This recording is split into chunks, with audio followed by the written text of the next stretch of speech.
Hello viewers, কেমন আছেন সবাই? কম্পিউটার ফোর্সের পক্ষ থেকে আপনাদের সামনে নতুন একটি ভিডিও নিয়ে হাজির হয়েছি। তো আজকে আপনাদের সামনে কিছু গেমিং মাউস নিয়ে হাজির হয়েছি। মাউস হিসেবে আজকে থাকছে হ্যাবিট, ফ্যানটেক, গেমডিয়াস, ওলা এবং ফরিব ব্র্যান্ডের কিছু গেমিং মাউস নিয়ে। তো সবার আগে হ্যাবিট ব্র্যান্ডের মাউসটা নিয়ে একটু কথা বলি আপনাদের সামনে। হ্যাবিটের এই মাউসটি 100% গেমিং মাউস এবং এটা সর্বোচ্চ 8000 DPI পর্যন্ত স্পিডে এটা কাজ করতে পারবে এবং যারা গেম খেলেন তাদের খুবই স্মুথ এক্সপিরিয়েন্স দিতে এই মাউসটি আপনারা মাত্র 1100-1200 টাকার ভিতরে খুব দারুণ একটি মাউস, এটা ট্রাই করতে পারেন। এরপরে থাকছে ফ্যানটেক ব্র্যান্ডের। ফ্যানটেক আমরা সবাই জানি ফ্যানটেক গেমিং এর দিক থেকে খুবই ভালো মানের মাউস এবং কিবোর্ড প্রোভাইড করে থাকে।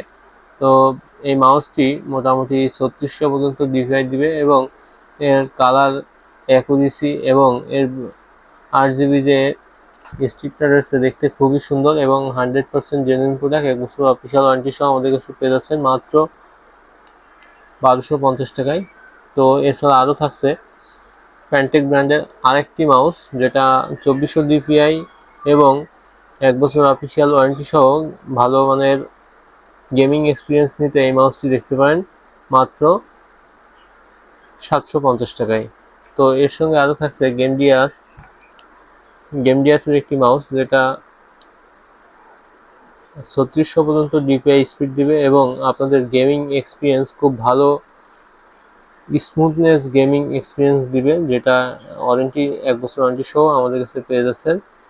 তো এই প্রোডাক্টটি নিতে পারেন। এই প্রোডাক্টটির প্রাইস রাখবো অনলি 1150 টাকা।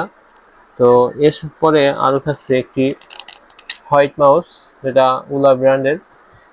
6400 পর্যন্ত ডিপিআই স্পিড আছে এবং এর 8GB অন অফ সুইচও এর পিছনে দেওয়া আছে। তো যারা হোয়াইটের ভিতরে গেমিং মাউস খুঁজছেন তারা ওলাটা দেখতে পারেন মাত্র 1250 টাকায়। মাউসটি 1 বছর ওয়ারেন্টি সহ আমাদের কাছে পেয়ে যাচ্ছেন।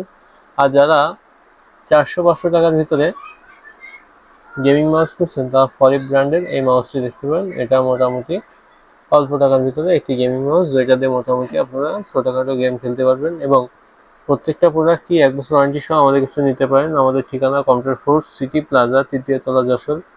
আমাদের মোবাইল নাম্বার 01913313029। সবাইকে ধন্যবাদ।